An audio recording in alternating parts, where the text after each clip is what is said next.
Guys welcome back to our channel Sandhya's blogs. ఈరోజు tandoori chicken ఎలా చేసుకోవాలో చూపిస్తాను. చికెన్ తీసుకుని శుభ్రంగా వాష్ చేసుకుని ఒక హాఫ్ టేబుల్ స్పూన్ పసుపు, తగినంత సాల్ట్, తగినంత కారం వేసుకోవాలి. అలాగే అల్లం వెల్లుల్లి పేస్ట్ కూడా వేసుకోవాలి.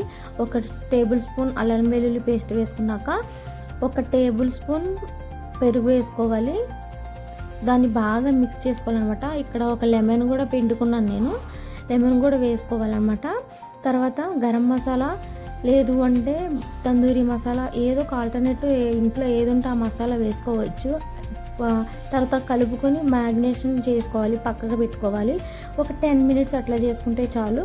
తర్వాత ఒక హాఫ్ టేబుల్ స్పూన్ బియ్యం పిండి కూడా వేసుకుని కలుపుకొని పక్కన పెట్టుకోండి.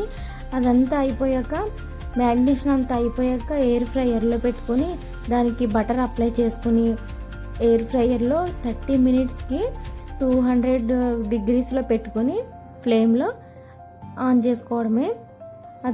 అది 10 మినిట్స్, ఒక 20 మినిట్స్కి చెక్ చేసుకోవాలి. ఆ ఫ్రై అయిపోయింది అన్నప్పుడు ఫ్లిప్ చేసుకుని మళ్ళీ బటర్ అప్లై చేసుకుని మళ్ళీ ఒక 10 మినిట్స్ పెట్టుకుంటే అయిపోద్దండి. అంతే, ఈజీ ప్రాసెస్. తందూరి చికెన్ ఇంట్లోనే 30 మినిట్స్లోనే ఈజీగా చేసుకోవచ్చు. అంతే. ఈ వీడియో నచ్చినట్టయితే లైక్ చేయండి, షేర్ చేయండి, అలాగే సబ్స్క్రైబ్ కూడా చేసుకోండి.